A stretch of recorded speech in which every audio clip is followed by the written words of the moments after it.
Oke.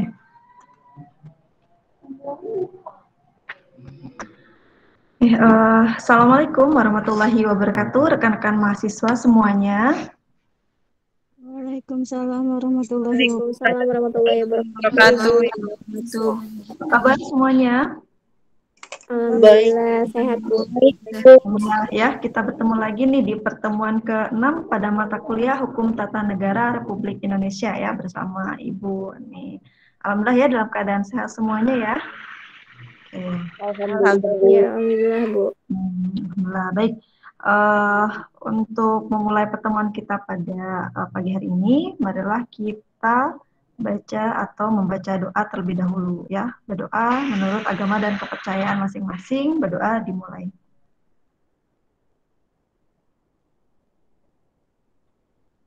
Sudah selesai. Ya, baik. Untuk hari ini siapa yang tidak hadir? Wilda, Bu. sakit, Bu. Wilda kenapa? Sakit, Bu. Sakit. Oke. Yang lainnya hadir ya semuanya? Hadir, Hadir, Bu. Bu. Ya, oke. Ada 17 orang ya. 17 yang hadir. Oke, baik. Nah, untuk materi hari ini ya, kita akan membahas tentang lembaga negara ya, tentang lembaga negara. Nah, sebelumnya kalian sudah mempelajari ya pertemuan sebelumnya itu tentang ada tujuan asas hukum tata negara ya atau fungsi dari tata negara. Nah, dalam pengelolaan atau hukum tata negara itu sendiri kan berhubungan dengan lembaga-lembaga negara. Nah, maka dari itu pertemuan ke-6 ini kita akan membahas apa saja lembaga-lembaga negara yang di bawah naungan atau ruang lingkup dari hukum tata negara tersebut. Ya, oke, baik. Tetap semangat ya. Kita baru mau mengikuti di awal, yang bisa on cam silahkan on cam ya. Oke, baik. Selanjutnya, Ibu akan sampaikan tujuan pembelajaran pada pertemuan ke-6 ini. Ya. Untuk tujuan pembelajaran ini diharapkan mahasiswa mampu mendeskripsikan tugas dan wewenang lembaga-lembaga negara. Nah, ada apa saja? Di sini lembaga negaranya ada MPR, DPR, DPD, Presiden, dan Wakil Presiden, BPK, Mahkamah Agung, Mahkamah Konstitusi, Komisi Yudisial menurut Undang-Undang Dasar 1945. Ya, jadi kita nanti akan mempelajari ya apa saja sih tugas dan wewenang dari lembaga-lembaga negara tersebut. Nah, ya. Jadi itulah tujuan pembelajaran pada pertemuan hari ini. Selanjutnya. Adapun untuk topik materi pembelajaran, ya, topik materi pembelajaran hari ini itu sudah pasti tugas dan wewenang MPR, tugas dan wewenang DPR, kemudian ada tugas dan wewenang DPD, tugas dan wewenang Presiden dan Wakil Presiden, tugas dan wewenang BPK, MA, MK, dan KY. Nah, itulah topik materi pembelajaran pada hari ini. Ya. Kita lanjut ke slide selanjutnya. Oke. Sebelum kita lihat di sini ya, lembaga negaranya itu apa saja, ya kita lihat di sini pengertian dari lembaga negara. Kalau menurut dari rekan-rekan mahasiswa, lembaga negara itu apa?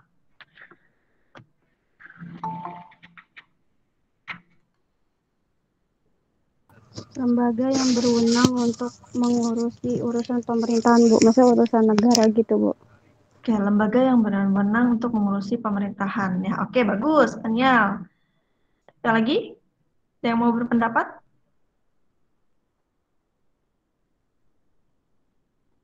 Yang lainnya? Oke, baik. Kalau tidak ada, tadi betul ya, itu secara umumnya ya, atau secara globalnya, apa yang di Faniel sampaikan sudah bagus. Ya, kita lihat di sini, lembaga negara itu adalah lembaga pemerintahan, ya, atau civilized organization, ya, di mana lembaga tersebut dibuat oleh negara, dari negara dan untuk negara, ya, di mana bertujuan untuk membangun negara itu sendiri. Dan lembaga negara ini terbagi dalam beberapa macam dan mempunyai tugas masing-masing. Ya, tadi benar yang disampaikan bahwa lembaga negara itu ya sebuah lembaga pemerintahan yang mengatur sebuah negara itu sendiri. Nah, tadi di sini ada beberapa macam tugasnya ya, dan ada beberapa macam lembaga itu sendiri. Ingat, lembaga negara terbagi menjadi berapa bagian dan apa saja? Lembaga yudikatif, lembaga Oke. eksekutif, sama lembaga legislatif ya, Bu. Legislatif. Legislatif, oke betul ya Winda dan Tiara. Ya betul. Jadi ada lembaga eksekutif, ya, yudikatif, legislatif. Itulah lembaga negara di Indonesia ya. Kita melihat atau berpedoman dengan trias politika. Ya. Oke, baik. Kalau lembaga eksekutif itu lembaga apa? Lembaga yang menjalankan undang-undang, Bu. Yang MPR menjalankan presiden. undang-undang. Ya, Dan bagus. wakil presiden. Itu contohnya apa yang menjalankan undang-undang itu? Presiden dan wakil wakil presiden. Presiden dan wakil presiden, oke, dan menteri. Bagus ya. Kalau lembaga legislatif? Yang membuat Lembaga undang-undang. pembuat undang-undang. Pembuat undang-undang. Nah, siapa yang membuat undang-undang di sini? MPR, DPRD, DPR, DPD. Oke, bagus. Kemudian yang terakhir lembaga yudikatif. Lembaga yudikatif itu ada apa saja? Lembaga apa saja? Lembaga yang mengawasi jalannya undang-undang, Bu. Yang mengawasi jalannya undang-undang, ya. Itu ada BPK, MA, KY. Iya, MA, MK, dan KY, betul. Ya, wah, Fania luar biasa ya. Masih ingat semuanya. Jadi, ketiga lembaga itu saling berkesinambungan ya, artinya berjalan beriringan. Ya. Jadi ada lembaga yang menjalankan, ada yang membuat undang-undangnya, dan ada yang mengawasi. Ya. Oke, itulah ketiga macam dari lembaga yang ada di Indonesia ya. Selanjutnya, nah kita masuk ke topik yang pertama ya. Setelah tadi kita mengetahui bahwa adanya beberapa lembaga yang ada di Indonesia dengan pembagian 3 lembaga tadi, eksekutif, yudikatif, dan legislatif. Di sini kita akan membahas MPR dulu ya. Tugas dan wewenang MPR. Nah, di sini MPR itu sendiri ya Majelis Permusyawaratan Rakyat. Kedudukannya sebelum amandemen 2002 itu kedudukan MPR seperti apa? Lembaga tertinggi ya, Bu. Iya, betul, Winda. Lembaga yang tertinggi ya, lembaga yang tertinggi. Jadi pada sebelum amandemen ya, sebelum amandemen itu MPR menjadi lembaga yang tertinggi. Jadi ada hierarkinya ya. MPR tertinggi, nanti di bawahnya ada presiden, ada DPR ya, dan lain sebagainya. Nah, pasca amandemen itu setara ya, menjadi setara dengan lembaga yang lainnya. Nah, amandemen yang terakhir tahun berapa? Ada yang masih ingat? Amandemen yang keempat? 2004. 2000 berapa? 2004, Bu. Yuk, diingat lagi. 2000 berapa? Yang pertama ada tahun berapa? Amandemennya, diingat lagi.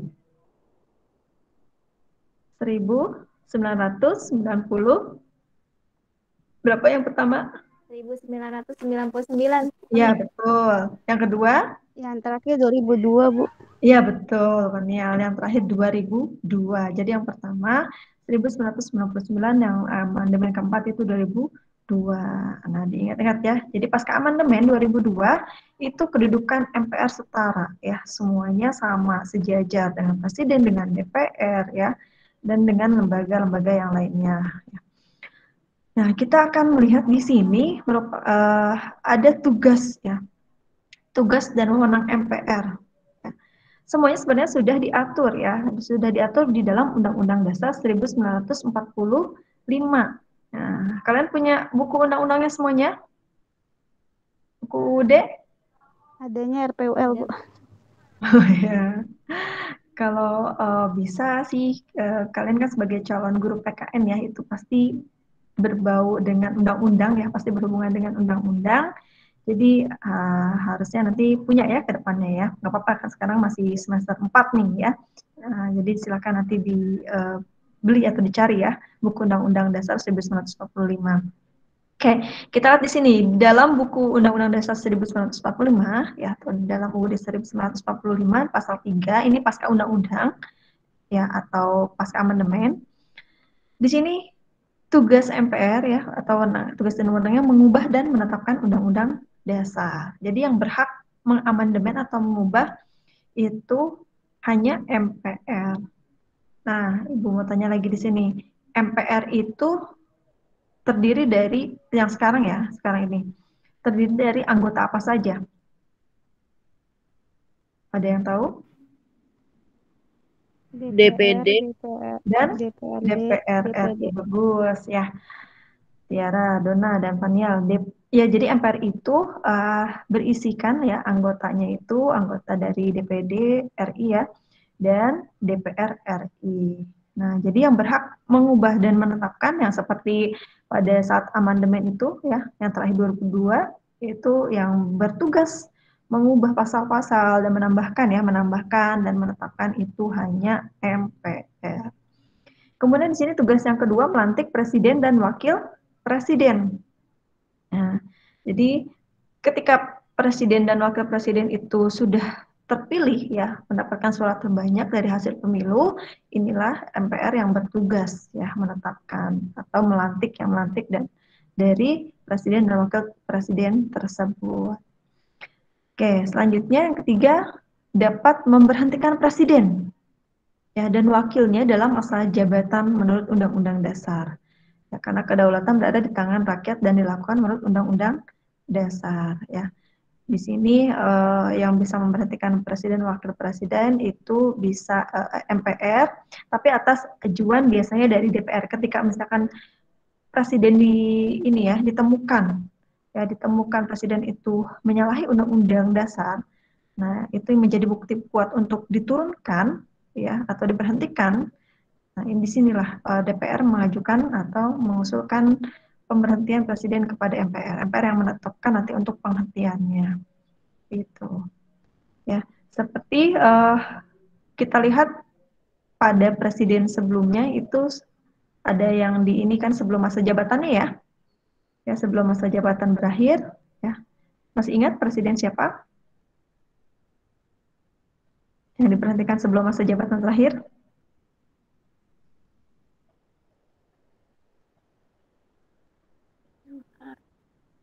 Yang diberhentikan itu ada Pak Habibie. Abdurrahman Abdurrahman Dur. Wahid ya atau Gus Dur. Oke, betul ya. Jadi itu MPR yang berhak ya. Waktu itu ada suatu permasalahan ya yang menurut undang-undang itu menyalahi, jadi itu bisa dicopot ya jabatannya. Itu merupakan tugas dan wewenang MPR. Nah, sebelum ke tugas dan wewenang DPR, ada pertanyaan terlebih dahulu tentang MPR. Jadi tugas dan wewenang MPR bisa dipahami? Sudah bisa dipahami, Bu. Bisa dipahami ya tugas dan wewenang MPR. Oke, baik, kalau sudah bisa dipahami, kita lanjut ke tugas dan wewenang DPR. Nah, di sini sebenarnya di dalam Undang-Undang Dasar 1945 di pasal 20 ayat 1 ya itu dijelaskan tugas dan wewenang DPR. Yang pertama itu DPR memegang kekuasaan membentuk undang-undang. Sudah pasti ini sesuai dengan fungsi legislatifnya. Nah, oke, sebelum lanjut ke nomor 2. Fungsi DPR apa saja?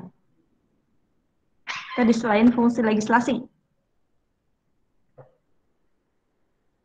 Ada fungsi legislasi, ada fungsi anggaran, Bu. Fungsi anggaran, betul ya. Pengawasan anggaran. Sama fungsi pengawasan, Bu. Ya, sama fungsi pengawasan, betul ya. Fungsi anggaran dan fungsi pengawasan. Jadi, tugas dan wewenang DPR ini yang ditampilkan merupakan turunan ya, atau bagian dari fungsi-fungsi yang dimiliki oleh DPR tadi ya.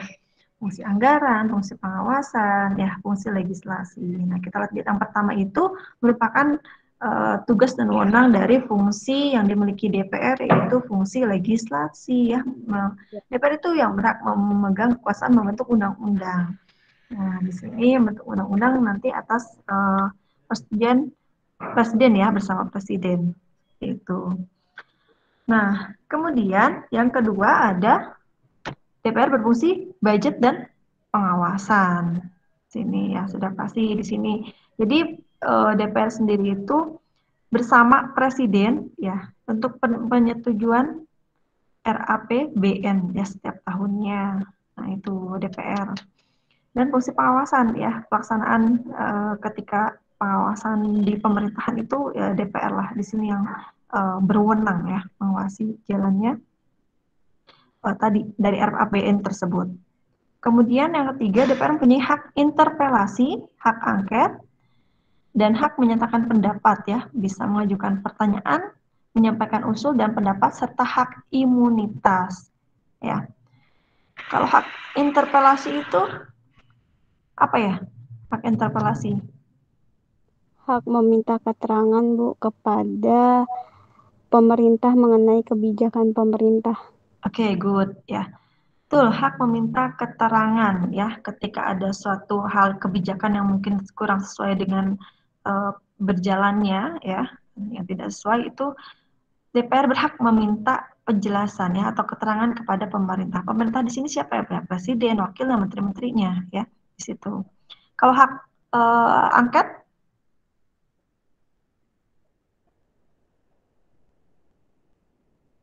angket untuk apa?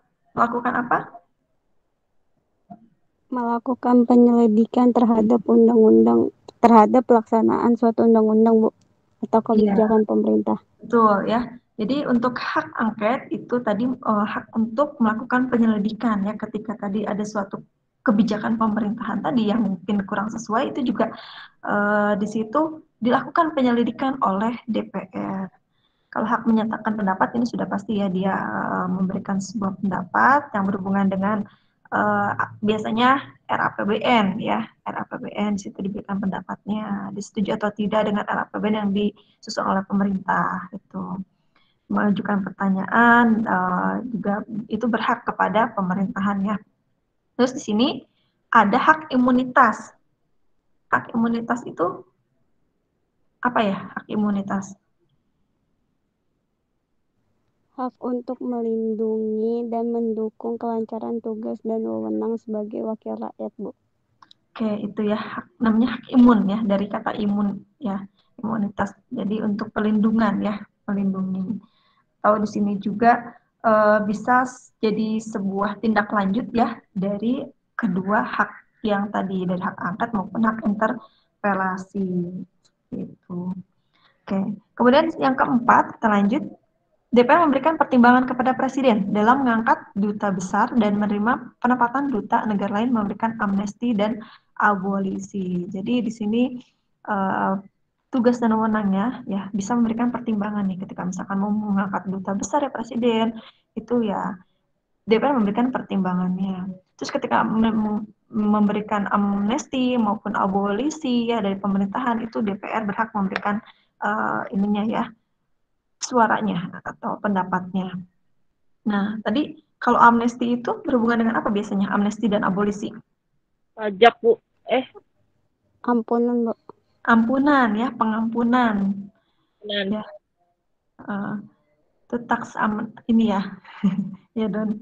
Kalau pajak, ya. Jadi untuk amnesti itu pengampunan ya, pengampunan atau penghapusan hukuman yang diberikan kepada negara kepada seseorang. Jadi itu kemudian abolisi juga sama, penghapusan proses hukum ya yang sedang berjalan. Nah, saat ada suatu kasus yang sedang berjalan, nah itu DPR ini ketika diselidiki itu bisa memberikan abolisi ya. Jadi tidak harus dilanjut misalkan suatu proses hukum si A gitu. Nah, itu bisa memberikan seperti itu. Selanjutnya di sini yang kelima, DPR memberikan persetujuan bila Presiden hendak membuat perjanjian bidang ekonomi. Ya, jadi di sini ikut andil ya. Jadi ketika ada perjanjian-perjanjian mungkin bilateral, multilateral ya antara negara Indonesia dengan yang lainnya, itu bisa memberikan persetujuan ya dari DPR. Kemudian DPR memberikan persetujuan kepada Presiden dalam hal hendak mengangkat seseorang Panglima TNI maupun di sini Kepala Kepolisian ya Polri. Itu juga bisa ya memberikan persetujuan. Apakah dari DPR itu setuju? Misalkan seperti pada saat itu Presiden mengangkat siapa? Kapolri sekarang? Kapolri yang sekarang siapa? Atau yang sebelumnya ya? Sebelumnya itu siapa? Kapolrinya? Sigit Prabowo bukan, Bu? Sigit Prabowo. Yang sekarang? Yang sebelumnya? Tito? Karnavian. Iya, Tito Karnavian ya. Jadi ketika mau mengangkat misalnya Kapolri Tito Karnavian itu diminta atau DPR itu memberikan persetujuan ya, setuju atau tidak Panglima TNI dan itu ya ngangkat seorang. Nah, yang selanjutnya DPR diberi wewenang untuk memilih atau menyeleksi anggota KPK. Nah, jadi di sini DPR diberikan tuh ya memilih atau menyeleksi ya. Terus juga untuk mengangkat gubernur, Bank Indonesia, dan anggota Komisi Nasional HAM. Jadi di sini juga ikut andil ya. Kemudian DPR dapat mengusulkan untuk memberhentikan presiden, ya, yang tadi hubungannya dengan pemberhentian oleh MPR ya. Jadi ketika ada suatu hal yang ditemukan oleh DPR ya penyalahgunaan, misalkan presiden korupsi ya, itu bisa ya mengajukan agar diberhentikannya presiden tersebut ya oleh MPR. Itulah tugas dan wewenang DPR. Sebenarnya itu sudah terangkum semua ya dari fungsi-fungsi yang dimiliki oleh DPR, dari fungsi legislasi, fungsi pengawasannya ya, itu semuanya di sini dijabarkan ya secara garis besarnya. Oke, itulah tugas dan wewenang dari DPR ya. Sebelum lanjut, ada pertanyaan tentang DPR? Tidak ada? Tidak ada, Bu. Oke, baik, kita lanjut di tugas dan wewenang DPD ya. Di sini DPD kepanjangan dari Dewan Perwakilan Daerah. Ya. Amandemen itu ada DPD ya. Ada lembaga DPD. Di sini DPD memiliki fungsi yang terbatas di bidang legislasi ya. Anggaran, pengawasan, dan pertimbangan. Jadi fungsi DPD ini berkaitan dengan sistem saling mengawasi ya dan saling mengimbangi dalam sistem ketatanegaraan Indonesia. Nah, kenapa tadi disebut terbatas di bidang legislasi? Ada yang bisa menjelaskan? Kenapa DPD itu terbatas di bidang legislasi, sedangkan kalau DPR itu dia berhak untuk membuat ya undang-undang ya atau tadi ya peraturan perundang-undangan itu tidak dibatasi. Nah, kalau DPD kenapa? Kalau DPR kan lingkupnya nasional, Bu. Kalau DPD itu daerah aja, Bu. Oke, bagus ya.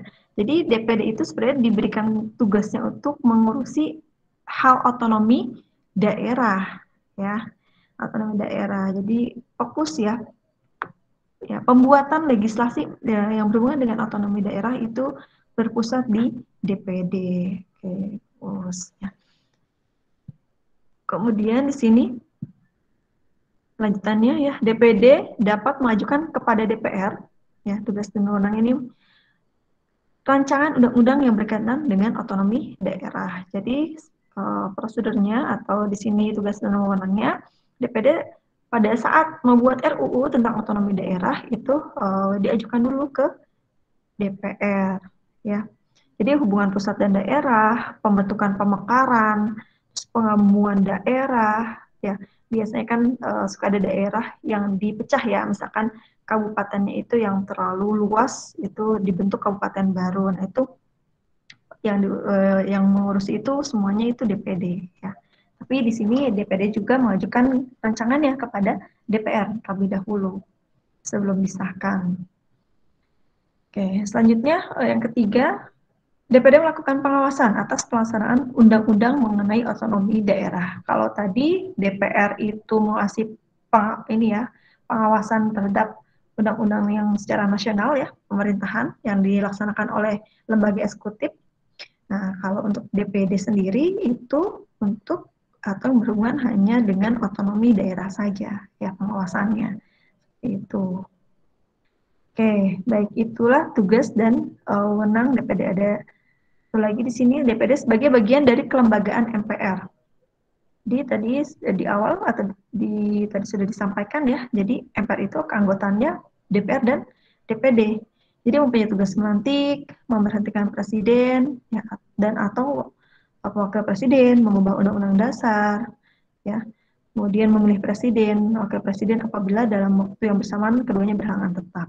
Jadi itu ya. Jadi sebenarnya kalau dalam hal ini sama seperti DPR, dia juga karena bagian dari MPR berhak untuk ikut serta melantik ya, melantik dan memberhentikan presiden.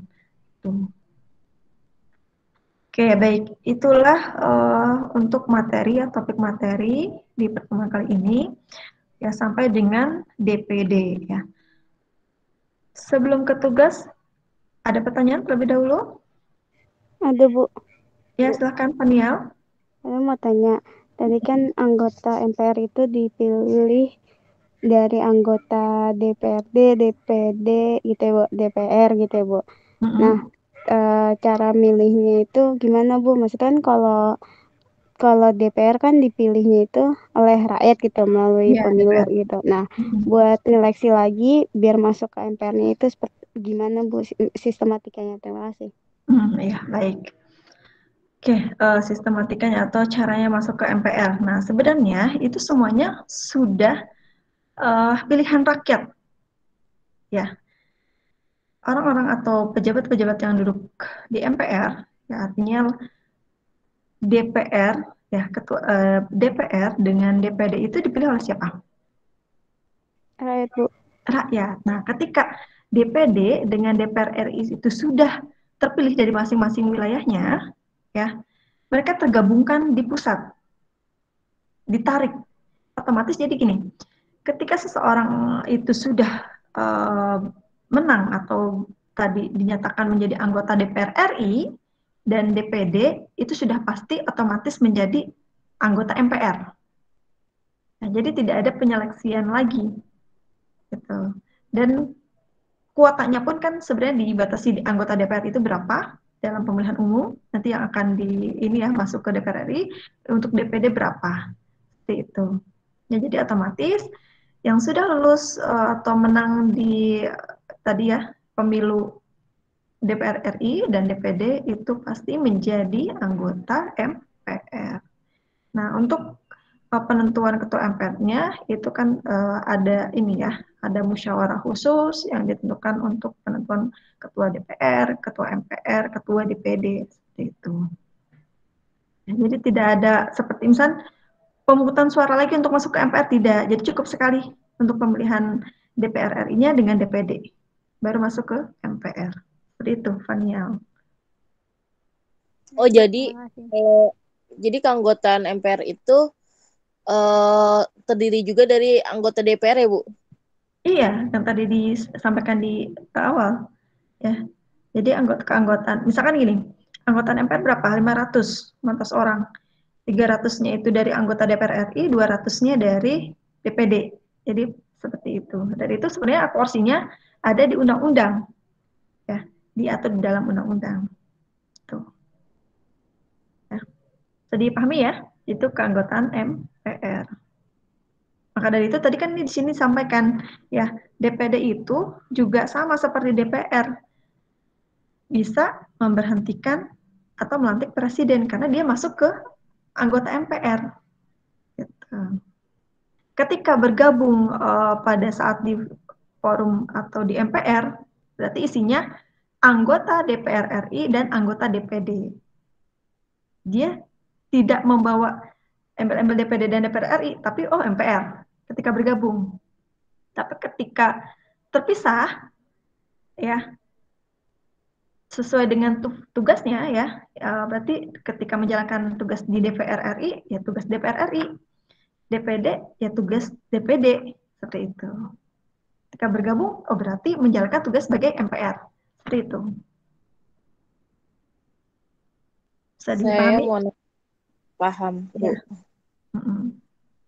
Bu, Ya. saya mau nanya ke rekan-rekan Ya, silakan, bagaimana sih Nana. kalian tentang DPR yang banyak terlibat korupsi, Bu. Boleh Bu nanya? Boleh, tanggapannya silakan. Iya, Mungkin kita mau ya tidak asing lagi ya, sudah tidak asing lagi nih dengan anggota DPR yang terjerat kasus korupsi ya. Dan mereka tuh sebenarnya ya sudah tidak malu lagi ya kalau misalnya sudah pakai rompi orange ya. Gitu.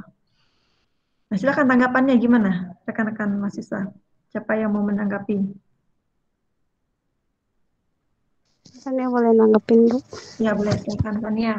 Jadi menurutnya akuntabilitas dari DPR itu tuh rendah gitu, Bu. Jadi mereka pikir itu jadi DPR itu enak gitu, maksudnya enak dalam arti gaji gede, banyak fasilitas dan segala sebagainya gitu, dapat rumah dinas, kendaraan dinas, segala macem gitu kan, Bu. Mm-mm. Nah, tapi untuk masuk ke ke parlemen itu kan sulit ya, Bu. Iya. Harus kampanye segala macam. Nah, itu kan ngabisin uang yang lumayan banyak lah gitu. Dan Mm-mm. itu pun kalau jadi gitu, kalau terpilih. Kan banyak juga kan ya, Bu, yang caleg-caleg itu tuh yang pada gila, udah ngeluarin duit miliaran, triliunan terus gagal gitu jadi anggota DPR. Itu juga banyak. Nah, makanya pas masuk DPR itu tuh kaget gitu, Bu. Lagipun banyak sekali anggota DPR itu yang tidak ada kredibilitasnya gitu, Bu. Maksudnya seharusnya kan anggota DPR itu kan DPR itu kan membuat undang-undang gitu kan. Berarti kan kalau membuat undang-undang itu minimal urusan sarjana hukum gitu kan. Karena kan sarjana hukum ngerti lah gitu kan seluk-beluknya. Tapi banyak banget gitu kan yang masuk DPR hanya sekedar pamor aja gitu, kayak artis gitu. Kayak artis-artis sinetron gitu yang udah nggak laku di dunia entertain langsung masuk ke dunia DPR gitu, karena kan istilahnya jomplang banget kan, yang biasanya dia cuman entertainment doang terus masuk ke dunia hukum gitu, jadi nggak paham juga gitu. Dan kalau yang namanya di politik itu kan harusnya juga kuat ya, Bu. Maksudnya godaannya Iya, berat badannya banget harus. gitu, apalagi ngelola sebuah negara yang istilahnya DPR itu kan juga ngatur APBN gitu kan. Nah, Iya, APBN negara itu kan pasti nggak sedikit jumlahnya. Nah, itu di situ pasti ada godaan-godaan gitu. Belum lagi anggota DPR yang dulunya pengusaha gitu kan. Kan juga mau gitu kan iya, PT-nya itu dimasukkan gitu kan. Dimasukkan untuk join kerjasama gitu. Misalnya kayak sekarang aja gitu kan pengadaan PCR kan banyak banget gitu kan, pengadaan PCR yang make PT pribadi gitu. Seharusnya di iya, betul. undang-undang itu yang Faniel tahu, kalau jadi pejabat negara itu seharusnya PT pribadi itu harus ditinggalkan gitu kan, harus dilepas gitu. Tapi masih banyak aja sih, Bu, yang PT pribadi masih disangkutkan gitu buat pemasukan lebih gitu, karena kan istilahnya balik modal lah sebelum balik modal setelah pemilu gitu kan. Iya, Pemilu betul, kan betul. iya, pemilu kan makan duit yang enggak sedikit dan waktunya juga kan panjang kan buat menarik simpati rakyat. Nah, mungkin seperti itu sih, Bu. Maksudnya permasalahan yang kompleks juga gitu kan, buat menarik simpati rakyat kan juga harus butuh dana gitu kan, butuh butuh kaos partai, butuh ya Iya. serangan fajar segala macem gitu sih, Bu. Ya. Oke, bagus sekali ya. Siap los untuk Panial. Bagus sekali tanggapannya ya. Panial, terima kasih ya. Jadi sebenarnya kalau untuk membahas tadi anggota DPR yang korupsi, ya sebenarnya meluas, sangat-sangat tidak terbatas sekali waktunya. Kita pasti akan panjang bahas ke sana ke sini lagi. Tapi tadi sudah terangkum ya apa yang Panial jelaskan seperti itu. Ya, itu mungkin salah satu tanggapan yang bagus ya dan bisa dipahami oleh rekan-rekan mahasiswa. Ya, terima kasih Panial atas tanggapannya ya. Nanti kita di Siap, Bu, sini bisa sama-sama. dilanjutkan untuk tugas. Ya, cukup ya Dona ya.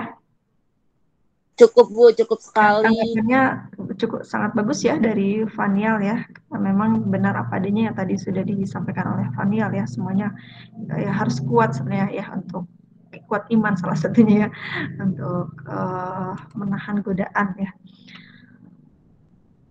Nah, baik, untuk di akhir ya Ibu berikan tugas, silahkan nanti kalian identifikasi tugas dan wewenang Presiden, Wakil Presiden, ada BPK, MA, MK, dan KY. Nah, ini tugasnya nanti diskusi atau nanti dimasukkan di tugas terstruktur ya, seperti biasa tugas terstruktur di e-learning ya, di LMS, di pertemuan ini. Jadi pertemuan ini kan ada tatap maya ya, dan ada juga e-learning ya, untuk membahas tindak lanjut diskusi dari tatap maya ini, seperti itu. Oke. Ibu dikumpulkan kapan, Bu? Dikumpulkannya paling telat nanti malam ya, jadi hari ini harus sudah selesai ya. Gitu. Baik, Bu. Ya, jangan lupa ya tugasnya dikerjakan tugas ini. Nah, oke, baik rekan-rekan mahasiswa, di sini kita sudah di akhir ya, kita simpulkan ya bersama bahwa kedudukan dan lembaga negara itu ya sejajar setelah amandemen. Ya, tadi tidak ada yang tertinggi ya, sebelum amandemen itu MPR paling tertinggi ya, tapi ini sekarang setelah amandemen itu semuanya sejajar. Nah, kemudian tugas dan wewenang lembaga negara itu sudah diatur ya, semuanya sudah diatur di dalam Undang-Undang Dasar 1945. Jadi ketika kita melihat apa sih tugas fungsinya, tugasnya apa dari MPR, DPR, semuanya itu bisa dilihat di Undang-Undang Dasar 1945. Nah, jadi ketika ada penyalah aturan dari DPR, misalnya DPD, kita bisa melihat acuannya ke Undang-Undang Dasar tersebut. Kemudian lembaga negara itu tadi terbagi atas 3 kekuasaan ya. Jadi ada kekuasaan legislatif, eksekutif, dan yudikatif. Nah, itulah simpulan dari pertemuan ke-6 ini. Ya, terima kasih atas partisipasinya ya rekan-rekan mahasiswa. Kita bertemu lagi nanti di pertemuan ke-7. Itu lembaga independen. Ya, nanti apa saja lembaga independen ya, sekarang lembaga negara, kemudian pertemuan ke-7 itu membahas tentang lembaga independen. Dan jangan lupa tugasnya dikerjakan ya, sampai dengan malam hari ini saja ya, seperti itu. Baik, Ya, baik. Bu. Ada yang tanyakan lagi? Sudah cukup ya, kita tutup ya pertemuan kali ini ya dengan baca lafaz hamdalah bersama-sama. Alhamdulillah. Alamin. Dan kita ketemu lagi minggu depan di pertemuan ke-7. Terima kasih. Assalamualaikum warahmatullahi wabarakatuh. Waalaikumsalam warahmatullahi wabarakatuh. Waalaikumsalam warahmatullahi wabarakatuh. Terima kasih, Bu. Terima